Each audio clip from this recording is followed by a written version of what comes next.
नमस्कार दोस्तों, welcome back. आप देख रहे हैं कॉफ़ी विद सुमित जैन।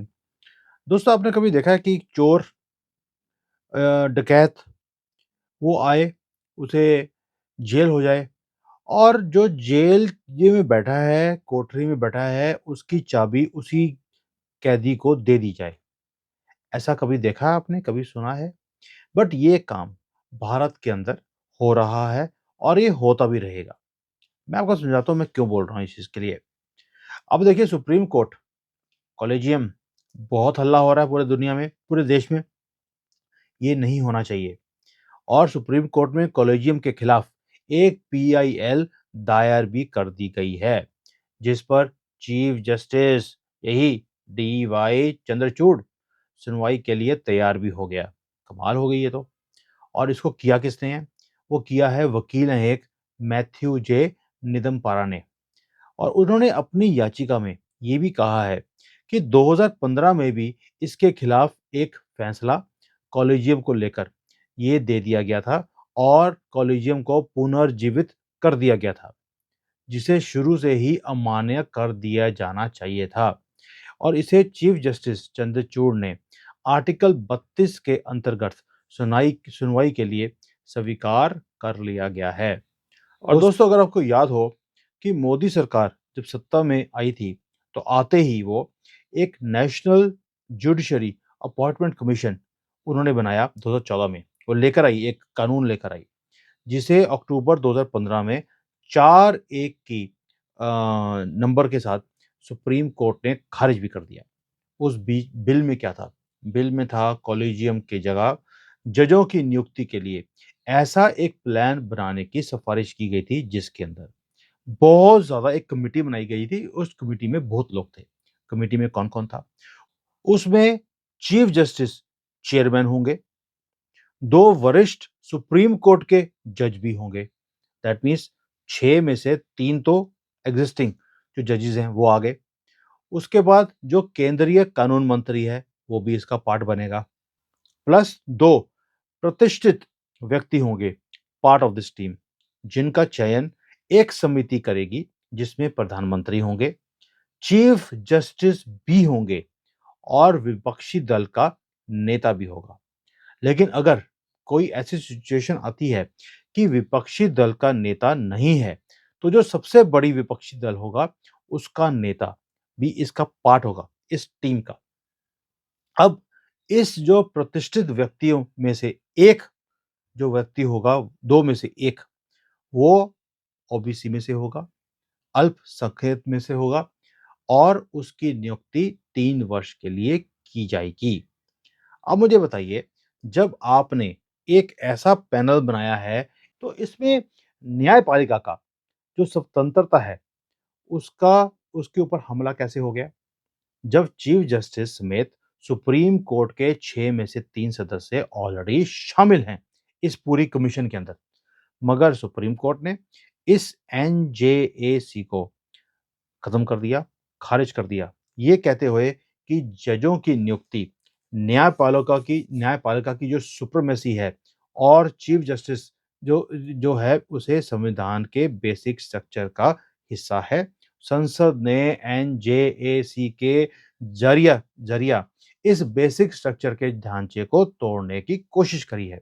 और यही राहुल गंदगी और इसकी गंदी फैमिली हर रोज यही बोलती है कि बेसिक स्ट्रक्चर जी खराब कर दिया, क्योंकि ये स्ट्रक्चर सारा इनका बनाया हुआ था, गंदी फैमिली का। आप समझ सकते हैं पोल डांसर के बच्चे कैसी स्ट्रक्चर बना सकते हैं।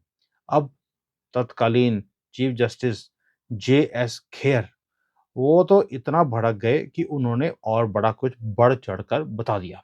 उन्होंने कहा, एनजेएसी ने राजनेताओं और सिविल सोसाइटी के लोगों को जजों की नियुक्ति का अधिकार देना हमें स्वीकार नहीं है।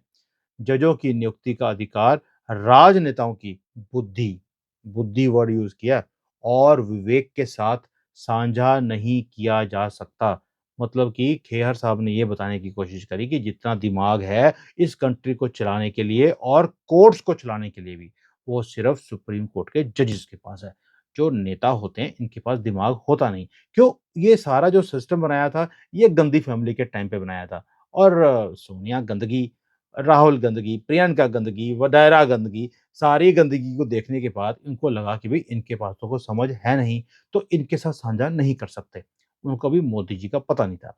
खैर साहब ने ये भी बोल दिया कि कानून मंत्री भी के ऊपर भी इतने आरोप लगाए होते हैं, राजनेताओं के ऊपर भ्रष्टाचार के आरोप होते हैं, इसलिए एनजेएसी में शामिल होने से उचित निर्णय नहीं हो सकते। जजों की नियुक्ति में ऐसे की ऐसे बोल रहे थे जैसे कि सुप्रीम कोर्ट में सारे के सारे जजमेंट्स परफेक्ट होती हैं, जैसे कि भगवान नीचे आके नहीं, अल्लाह ही आएगा ना, क्योंकि भगवान तो अलाउड नहीं है हमारे कोर्ट्स के अंदर। तो अल्लाह ने जैसे आकर सारे के सारे फैसले दिए हों मुसलमानों के फ़ेवर में। चलिए, अब 2015 में जो ये फैसला दिया गया, फैसला भी सुप्रीम कोर्ट का गैर कानूनी था, जिसका मुख्य कारण था सरकार और न्यायपालिका। एनजेएसी केस में 2 पक्ष थे, एक सरकार थी, एक न्यायपालिका थी, और न्यायपालिका तो कटघरे में हमने खड़ा कर ही दिया था, पूरे सिस्टम को तोड़ने के लिए। तो ये वही हो गया कि भई चोर के हाथ में चाबी दे दी, भैया चाबी खोलना मत। और ये एक नेचुरल जस्टिस जो होती है, उसके नियमों के ही विरुद्ध है कि जो एक पार्टी जिसके अगेंस्ट काम हो रहा है, वो फैसला देने के लिए आगे आ गया। वो जो फैसला है, वो कभी भी फेयर हो ही नहीं सकता। क्या वो अपने खिलाफ कभी भी फैसला देगा? ये हो ही नहीं सकता, और यही काम 2015 में हुआ। सबसे घटिया तर्क तो फैसले में ये दिया गया कि संविधान में जजों की नियुक्ति, न्यायपालिका की जो सुप्रीमेसी है, और चीफ जस्टिस संविधान के बेसिक स्ट्रक्चर का हिस्सा हैं, और संसद ने मनमानी करके एनजेएसी के ज़रिए इस बेसिक स्ट्रक्चर को तोड़ने की कोशिश करी है। ये बोला गया एज़ अ एग्ज़ाम्पल कि ये तर्क दिया गया, ये पॉसिबल नहीं है। अब संविधान में न्यायपालिका हो, कार्यपालिका हो, विधायिका हो, इसके 3 अंग बताए गए हैं, और सबकी अपनी-अपनी भूमिका है। चीफ जस्टिस संविधान के बेसिक स्ट्रक्चर में शामिल है ही नहीं। जस्टिस केहर ने भी कहा था कि न्यायपालिका की स्वतंत्रता पर एनजेएसी में हमला किया गया है। और भाई जब आप बेसिक स्ट्रक्चर का पार्ट ही नहीं हो, तो आपके ऊपर हमला कैसे हो गया? मुझे समझ नहीं आया। सो इन माय ओपिनियन, जो मैंने भी सुप्रीम कोर्ट के जजेस और जो लॉयर्स हैं, जो मेरे अकाउंट के ऊपर भी बहुत बार आपने देखे हैं, उनसे मैंने बात करी। तो उन्होंने बोला कि जो याचिका दायर की गई थी कि और की गई है अभी भी, उस पर सुप्रीम कोर्ट को सुनवाई का अधिकार नहीं होना चाहिए, क्योंकि वो खुद एक पार्टी हैं, एक पक्ष हैं। बेहतर होगा कि विधि आयोग, जिसको हम लॉ कमीशन बोलते हैं, इसकी सुनवाई करे और अपने पैनल में एक प्रतिष्ठित व्यक्ति को भी शामिल करे। सुप्रीम कोर्ट और सरकार को अपना-अपना पक्ष लॉ कमीशन के पैनल के सामने रखना चाहिए। दोनों को मौका मिलना चाहिए कि भई आप क्यों करना चाहते हो? और सबसे पहला देखा जाए कि क्या कॉलेजियम की व्यवस्था संविधान में है भी या नहीं? या इसे हमारे ऊपर बाद में थोपा गया एक गंदी फैमिली की तरफ से। इससे क्या होगा कि जो ज्यूडिशरी है, ज्यूडिशरी को अपने हक में फैसला देने का मौका नहीं मिलेगा। It will be fair for the judiciary also and for this country also. लेकिन ज्यूडिशरी ये काम करने देगी? आपको क्या लगता है? अपने कमेंट्स में डालना ज़रूर। क्या कॉलेजियम सिस्टम को निकाल कर फेंकना चाहिए, जो 20 साल पहले एक गंदी फैमिली हमारे देश में लेकर आई, सिर्फ़ इसलिए कि जो लेफ्ट विंग के जजेस हैं, ये सारे नियुक्त हों और ये खुद ही चोर मिलकर बोलें कि सरदार हमारा कौन होगा? और यही हो रहा है। ये चंद्रचूड़, ये एक नंबर का कमीना आदमी है। सारी जजमेंट्स ये हिंदुओं के खिलाफ देता है, क्योंकि लेफ्ट विंग का आदमी है। ये कांग्रेस का पाला हुआ एक डॉग है, जो हमारे ऊपर बिठाया गया, और सभी तभी ये हिंदुओं को काटता है, उसकी टाँगों को काट रहा है। कभी आपने मुसलमान के खिलाफ कोई भी जजमेंट देखी है? हिंदू की अगर कोई लड़की का रेप भी हो जाता है, तो ये बोल देता है यार मेरे पास आने की ज़रूरत है, नीचे कोर्ट में जाओ। और अगर मुसलमान ने कोई गलत काम किया हो, रात को 12 बजे ये कोर्ट खोलता है ये कमीना आदमी, और उन्हें रिहा भी कर देता है। और ये सारे मुसलमान बाहर खड़े होके हिंदुओं के ऊपर हँस रहे होते हैं। दोस्तों, जो मुगल थे उन्होंने क्या किया था? अंग्रेज़ों ने क्या किया था? कांग्रेस ने क्या किया था? और आज कोर्ट सिस्टम भी क्या कर रही है हिंदुओं के खिलाफ? और हिंदुओं, आप अभी भी ना तो जाग रहे हो और ना ही मोदी जी का साथ दे रहे हो, जो कि हिंदुओं के लिए सब कुछ करने को तैयार है। आज भी आप यही बोलते हो कि जी वो तो मुसलमानों को बड़ी फ़ेवर कर रहे हैं। और भाई, मुसलमानों को कभी बोला है उन्होंने मैं मुसलमानों को फ़ेवर कर रहा हूँ? उनकी जितनी जितनी उन्होंने मनमानियाँ कांग्रेस के थ्रू करवाई हैं और अभी भी करवा रहे हैं, वो एक-एक करके उसकी जड़ें काटने की कोशिश करते हैं। लेकिन ओपनली सारा काम नहीं हो सकता। क्यों? क्योंकि ये कोर्ट्स, ये करप्ट जजेस भारत के, ये खड़े हो जाएँगे मोदी के खिलाफ और उन्हें काम ही करने नहीं देंगे। आपने देखा है जितने भी रूल्स पास किए, सारे के सारे रोके गए।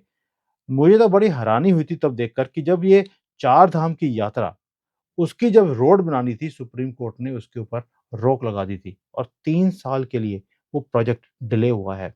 ये तो उसके बाद गवर्नमेंट ने एक तरीका निकाला कि भई हमें तो नेशनल सिक्योरिटी के लिए ये रोड्स बना रहे हैं। ये हम जो 4 धाम की यात्रा उसके लिए रोड थोड़ी ना बना रहे हैं। उसके बाद सुप्रीम कोर्ट के पास बोलने के लिए कुछ था नहीं और इसकी मंजूरी दे दी गई। और उसकी जो निगरानी है ना, वो सुप्रीम कोर्ट खुद कर रहा है कि कहीं ये 4 धाम यात्रा जो हिंदुओं के सारे पॉइंट हैं, वहाँ पर जाने के लिए तो नहीं बना दी गई। यहाँ तक ये हिंदुओं के अगेंस्ट है। और आप लोगों कि आप अभी भी अपनी गवर्नमेंट के खिलाफ बोलते हो। कभी मुसलमान को देखा है ओवैसी के खिलाफ बोलता हो, सुप्रीम कोर्ट के खिलाफ बोलता हो? उन्होंने, जबकि सुप्रीम कोर्ट ने, गोगोई जी ने, उन्होंने राम मंदिर का फैसला दे दिया, मुसलमान बोला नहीं। उन्हें पता था एक फैसला इनकी फ़ेवर में है, बाकी 99 जो फैसले हैं, वो हमारी फ़ेवर में आते हैं, तो हमें बोलने की ज़रूरत नहीं है। दोस्तों, आपकी मैं आँखें खोलने की कोशिश कर रहा हूँ। अपनी आँखें जल्दी से खोल लो इससे पहले कि आप देश हार जाओ। मुझे दर्द है और फ़िक्र है अपने देश की। आप अभी भी सोए हुए हो। अभी भी आप लाइक नहीं करते, लोगों के साथ शेयर नहीं करते, आप डिस्कस नहीं करते, लोगों को जगाने की कोशिश नहीं करते। अगर मैं ये मुहिम चला रहा हूँ आपके लिए, क्या आप मेरे साथ कंधे से कंधा जोड़कर क्या आप मेरे साथ नहीं चल सकते? क्या आप लोगों को जगाना नहीं चाहते? अपने आप को सेफ रखना चाहते हैं? आप चाहते हैं कि मैं अपनी ज़िंदगी दे दूँ, मेरा कोई भी आकर गला काट दे, लेकिन आप बचे रहिए। यही चक्कर है जिसके कारण आप हज़ार साल से अब गुलाम रहे और अब तो परमानेंटली आपके गले काटने के लिए कांग्रेस ने फ्री हैंड दे दिया है मुसलमानों को। मर्ज़ी आपकी है। जय हिंद, वंदे मातरम।